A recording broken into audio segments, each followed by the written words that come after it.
ప్రజాస్వామ్యం ఉంది. ఎన్నికల ముందు 6 గ్యారెంటీలు కాదు 7వ గ్యారెంటీ ప్రజాస్వామ్య హక్కు మీకు కల్పిస్తామని ఆ రోజు చెప్పారు. కానీ ఈ రాష్ట్రంలో పరిస్థితి ఏంటంటే ప్రతిపక్షాలు కనీసం ధర్నాలకు వెళ్ళొద్దు, రైతుల్ని పరామర్శించొద్దు, ప్రతిపక్షాలు ప్రశ్నించొద్దు, ప్రశ్నిస్తే మీకు అరెస్టులు, మీ మీద ఎంక్వైరీలు, విజిలెన్స్ ఎంక్వైరీ వేస్తాం, సిఐడి ఎంక్వైరీ వేస్తాం, కమిషన్లు వేస్తాం అని ప్రతిపక్షాల మీద ఎదురుదాడికి ప్రభుత్వం పాల్పడతా ఉంది.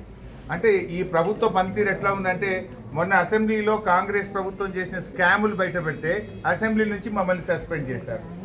ఈరోజు పరిగిలో మరి కన్నీరు మున్నీరుగా విలపిస్తున్న రైతుల్ని పరామర్శించడానికి మేము వెళ్తా ఉంటే ఈరోజు మమ్మల్ని అరెస్ట్ చేసి శంషాబాద్ పోలీస్ స్టేషన్లో పెట్టారు.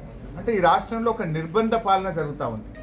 ఈ రాష్ట్రంలో రేవంత్ రెడ్డి పాలన ఎట్లా ఉందంటే గడీల పాలన, బేడీల పాలన, నిర్బంధాల పాలన, ఒక గుడ్డి పాలన నడుస్తూ ఉంది, ఒక పోలీస్ రాజ్యం నడుస్తూ ఉంది.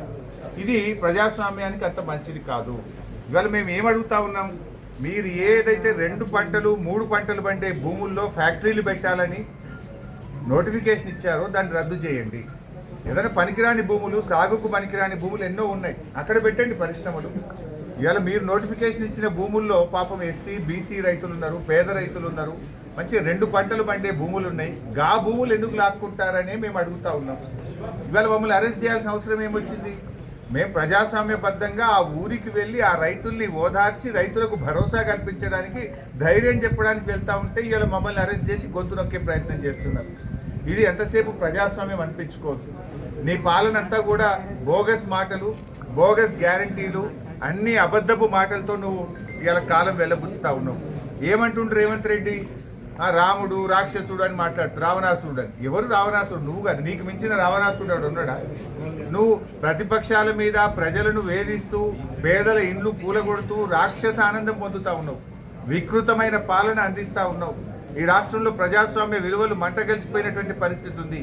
ఒకనాడేమో పేదల హైడ్రా పెట్టి పేదల ఇల్లు కూల్చే ప్రయత్నం చేసినావు, ఒకనాడేమో మూసి అంటావు, అపార్ట్మెంట్లు కూలుస్తా అంటావు, ఒకనాడేమో ఆ మార్కెట్ యార్డ్ భూములు తీసుకుంటా కంపెనీలకు ఇస్తా అంటావు. ఇవాళ పరిగిలో వ్యవసాయ భూములు లాక్కుంటా నా దోస్తులకో నా అనుయాయులకు కట్టబెడతా అని చెప్పి పరిగిలో రైతుల భూములు లాక్కుంటావు. ఎంతసేపు భూములే తప్ప నీ పాలన ఉందా? నీ 6 గ్యారెంటీలు ఏమైనాయి? ఆ 3 నెలలకే పిల్ల పుట్టడా అని మాట్లాడుతుండ్రు రేవంత్ రెడ్డి. అందరికీ తెలుసు లోకంలో 9 నెలలకు పిల్లలు పుడతారండి. కానీ నువ్వే చెప్పినావు 100 రోజుల్లో 6 గ్యారెంటీలు అమలవుతాయి అన్నావు. అయినాయా? మరి 6 గ్యారెంటీలు 100 రోజుల్లో చేస్తాను, 900 రోజులైంది, ఏమైంది అని ప్రతిపక్షంగా మేము అడుగుతా ఉన్నాం. ఇలా అవ్వాతాతల దగ్గరికి పోయి రాక్షసుడు ఎవడు అంటే రేవంత్ రెడ్డి అని చెప్తారు. ఇలా రైతన్నల దగ్గరికి పోయి రాక్షస పాలన ఏది అంటే రేవంత్ పాలన అంటారు. దిల్సుఖ్ నగర్లోనూ అశోక్ నగర్ సెంట్రల్ లైబ్రరీలోకి వెళ్ళి నిరుద్యోగ యువకుల్ని అడిగితే రాక్షస పాలన ఎవరిది అంటే రేవంత్ రెడ్డిది అని చెప్తారు. ఇవాళ ఎవరిని కదిలిచ్చినా ఈ రాష్ట్రంలో అందరినీ బాధల్లో పెట్టినావు. నువ్వు మోసం చేయండి ఎవరినుందా? ఈ పోలీసులను కూడా మోసం చేసినావు. పోలీసులకు ఇచ్చే సరెండర్ లీవ్లు ఇవ్వలేదు, పోలీసులకు ఇచ్చే టీఏ బిల్లులు ఇవ్వలేదు, పోలీస్ స్టేషన్కి ఇచ్చే స్టేషన్ అలవెన్స్ బంద్ అయిపోయింది, పోలీసుల బండ్లలో డీజిల్కి కూడా పైసలు ఇస్తలేవు నువ్వు. కేసీఆర్ గారు ఉన్నప్పుడు బరాబర్ ప్రతి స్టేషన్కు నెలకు 75,000 వచ్చినాయి. 3 నెలలకు సరెండర్ లీవ్ వచ్చింది, నెల టీఏ బిల్లులు వచ్చినాయి. నువ్వు పోలీసులను కూడా మోసం చేసినావు. నువ్వు మోసం రైతులకు మోసం, నిరుద్యోగులకు మోసం, విద్యార్థులకు మోసం, ఉద్యోగులకు మోసం, ఇవాళ మహిళలకు మోసం. నువ్వు మోసం చేయని సెక్షన్ ఏమన్నా ఉన్నదా?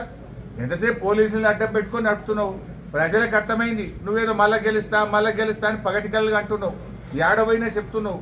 నువ్వు గెలుసుడు కాదు కదా, ప్రతిపక్ష హోదా కూడా రాదు. ఈ రాష్ట్రంలో అసెంబ్లీ ఎన్నికలు ఎప్పుడు జరిగినా కాంగ్రెస్కి వచ్చేది సింగిల్ డిజిటే వస్తుంది బిడ్డ. నువ్వు మళ్ళా గెలిచేది అయిపోయింది నీ పని. రేవంత్ రెడ్డి అంటే గాన్ కేసు. మేము ఇలా వస్తుంటే రోడ్ల మీద బస్సుల్లో నుంచి ఆటో డ్రైవర్లు, మోటార్ సైకిల్ మీద పోయేటోళ్ళు అన్న మళ్ళీ కేసీఆర్ రావాలని ప్రజలే స్వచ్ఛందంగా చెప్తున్నటువంటి పరిస్థితి ఉంది. నువ్వు మళ్ళొస్తా అనేది పగటి కళ, మర్చిపోయిగా. నువ్వు మళ్ళొచ్చేది లేదు. ఎట్టి పరిస్థితుల్లో రామరాజ్యం వస్తుంది, కేసీఆర్ రాజ్యం వస్తుంది.